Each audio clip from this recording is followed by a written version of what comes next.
I'm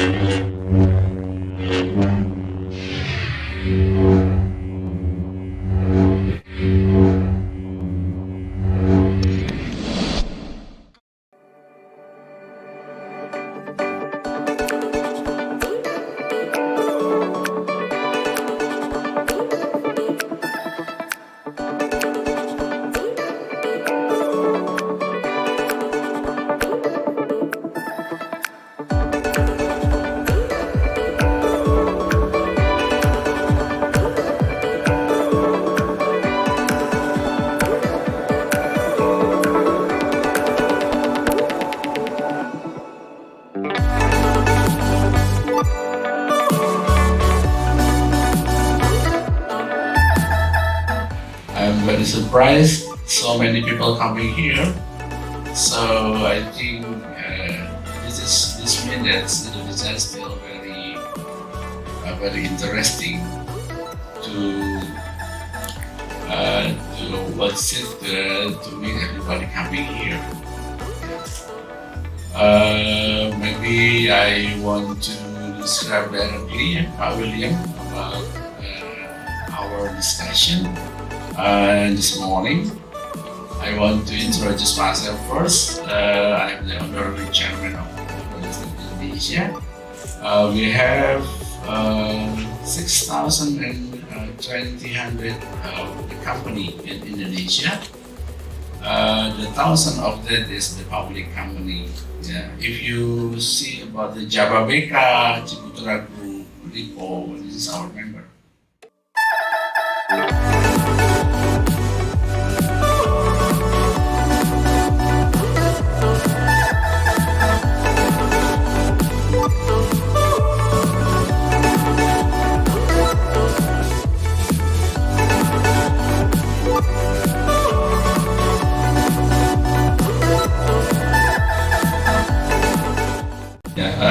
I want to introduce first about the scope of work our company is this one.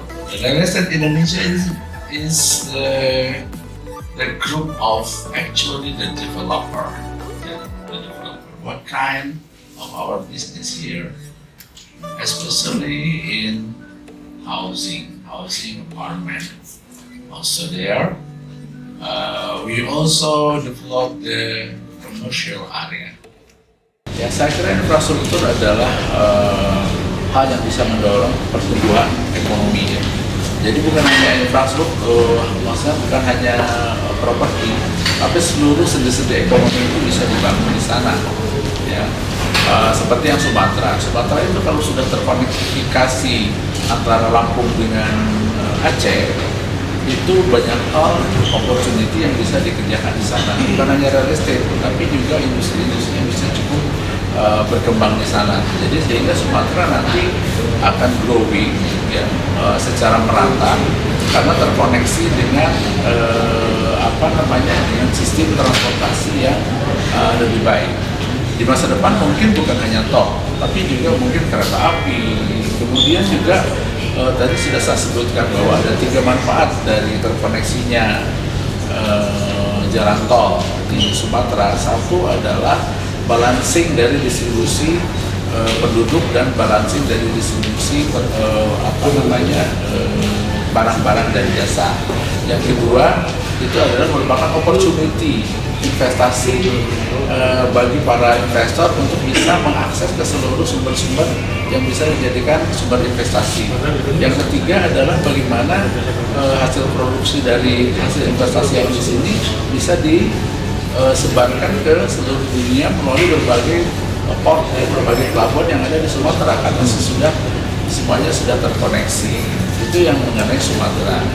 Untuk yang mengenai Jawa tentu masih banyak beberapa hal tempat yang sebenarnya masih bisa dikembangkan lagi ya, dengan terkoneksinya tol tersebut ya, seperti kawasan industri Batang, kemudian Kendal. Itu adalah sebagai permulaan dari bagaimana industri-industri di Jawa itu juga masih bisa berkembang, tapi jenis industrinya tentu saja sangat berbeda. Kalau di Sumatera mungkin masih berada pada industri resource base artinya seperti CPO, terus kemudian mungkin mining dan lain-lain. Tapi di Indonesia, maksudnya di Jawa, itu lebih mungkin ke high-tech, industri, jasa, logistik, dan lain-lain. Itu yang mungkin bisa diperbedakan. Yang ketiga, infrastruktur yang bisa membangun Indonesia menjadi sebuah kawasan yang tumbuh bersama adalah dengan dibangunnya IKN tersebut. IKN itu adalah proyek yang bisa membangkitkan pertumbuhan ekonomi di Kalimantan. Sehingga Kalimantan ini dengan Jawa, dengan Sumatera bisa bertumbuh secara bersama-sama. Tinggal bagaimana konektivitas dari IKN ini kepada kota-kota yang berada di Sumatera. Itu menjadi PR tersendiri supaya perkembangan dari Kalimantan ini juga bisa menjadi secara bersama dan secara baik. Saya kira semua infrastruktur harus dibutuhkan di setiap pulauan ya. Kita belum menyentuh Sulawesi ya. Sulawesi dari Makassar sampai ke Manado, kemudian sampai ke Kendari itu juga perlu terkoneksikan supaya juga Indonesia bertambah lagi, Sulawesi juga maju. Dan kemudian di Nusa Tenggara mungkin bercampur antara jalan dengan laut. Saya kira koneksi-koneksi itu menjadi penting. Karena apa? Karena tadi bisa menciptakan pertumbuhan yang merata secara ekonomi, secara penduduk, dan bisa mempercepat pertumbuhan itu di seluruh Indonesia secara bersama-sama. Saya kira kita sudah memulai, ya. Karena kan memang kan dengan resources yang ada ya, dengan anggaran yang ada, mungkin kita tidak bisa sekaligus mengangkat Indonesia secara keseluruhan, secara bersama. Tapi kan di Papua kan sudah mulai juga kan, mungkin Sulawesi juga akan mulai gitu ya. Saya kira Sulawesi sudah mulai ada kereta api yang sudah juga dibangun, sistem jaringan tol juga sudah mulai dibangun, dan itu mungkin juga akan dilanjutkan sampai ke utara. Saya kira itu kita sudah memulai semuanya sebenarnya. Yang perlu didorong adalah dengan membangun infrastruktur, bagaimana menggali potensi-potensi dari investasinya. Ya, di daerah mana untuk potensi apa, itu harus develop gitu. Misalnya saya selalu cerita, misalnya katakan Bengkulu, mereka menginginkan ada hilirisasi dari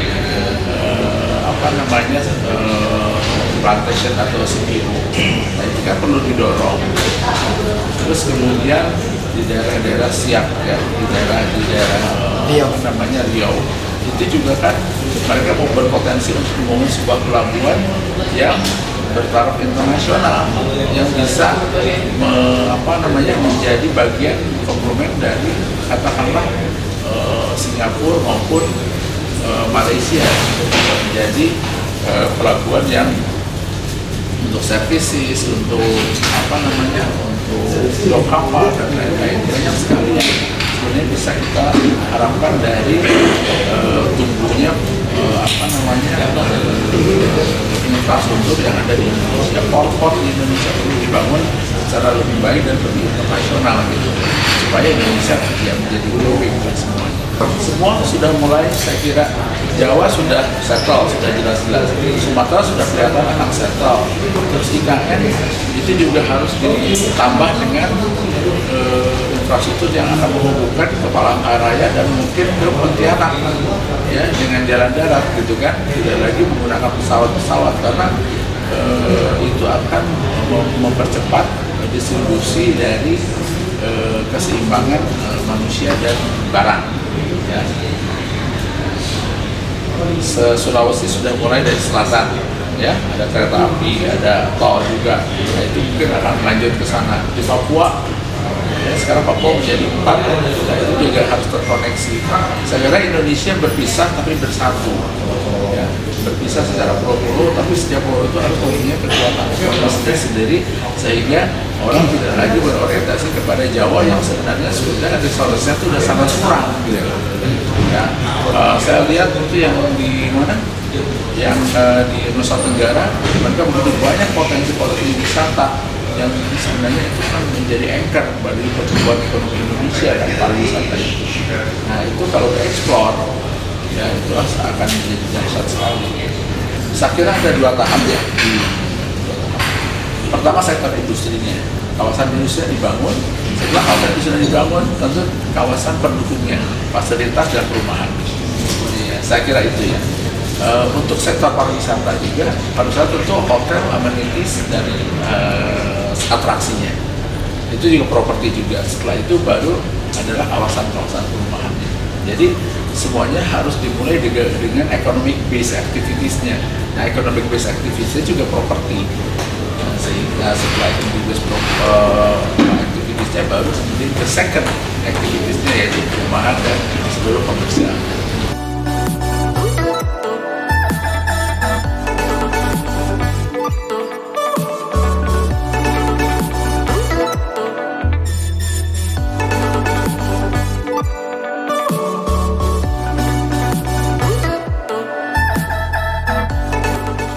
The question is when we are going in the first time, yeah, to invest.